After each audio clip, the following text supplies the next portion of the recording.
Live Life Rare, the podcast to help you discover and pursue what a rare life means to you.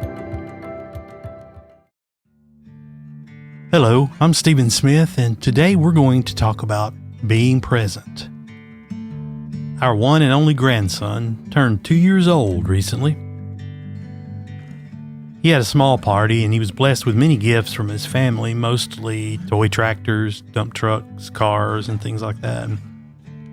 While the things we bought for him were special, it was really the week leading up to his birthday that we will always remember.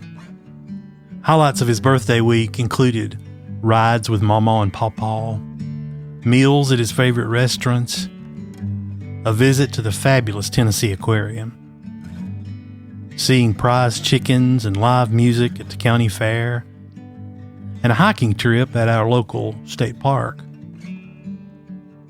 By Saturday night, we were exhausted, but full of love and gratitude for this little boy and all the light and love that he's brought into our lives.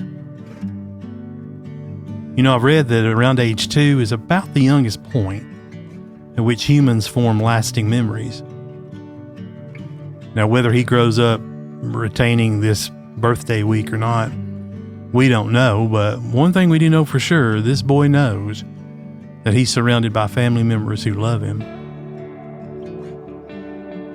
That weekend, his parents said that he would be playing and then just randomly start saying Mama and Pawpaw to himself, and you know, that tells me all I need to know, that we were on his mind and in his little heart.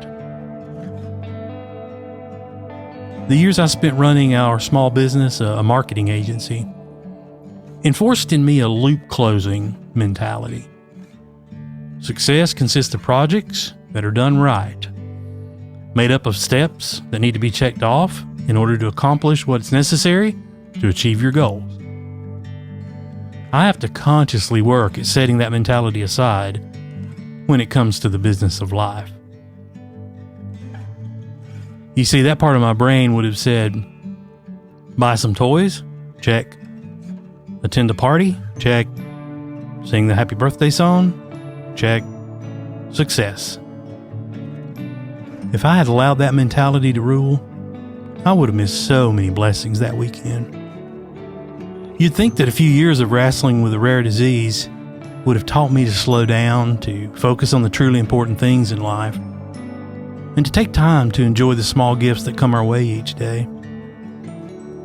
Well, it's been 9 years since I was diagnosed with myasthenia gravis, and I still struggle with losing myself in the whirlwind of activity.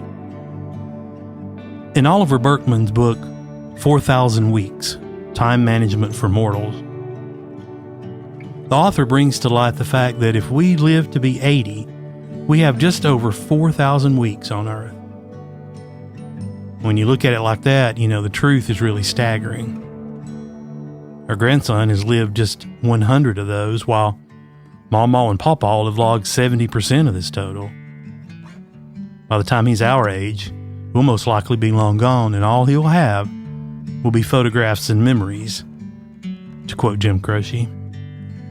If we ever have a question about how we should invest our resources in our grandson's life, that should answer our question. I don't know anyone who would say they've lived a life of no regrets.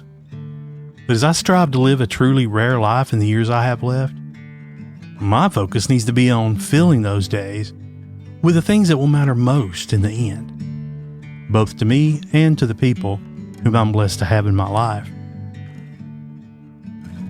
Sometimes people are confused by what I mean when I talk about living a rare life. Is that just about learning to live with a rare disease?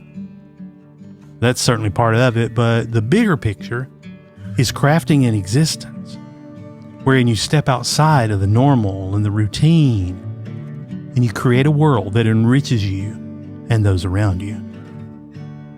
What does a rare life look like for you? Well, for me, it's pouring myself into my grandson's life to help him become the person God would have him to be. It's investing in my wife and always being mindful that she's not a supporting cast member in the story of my life, but the leading lady in every scene. It's being a friend and a leader to my children, setting a good example of how a husband and a father conducts himself. It's about taking time for extended family and friends. It's about filling our lives with the arts, being creative, enjoying the outdoors, and all that God set into motion when He began His work and declared that it was good.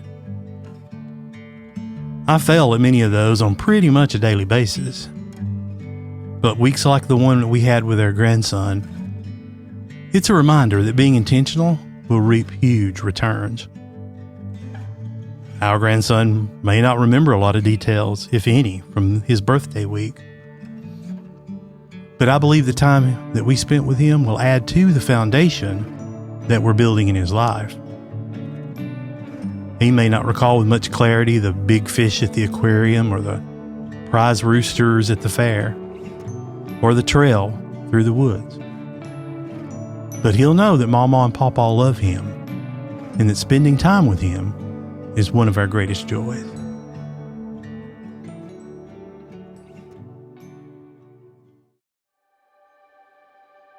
Live Life Rare is part of the Rare Life Podcast Network. This has been a production of Rare Life Media.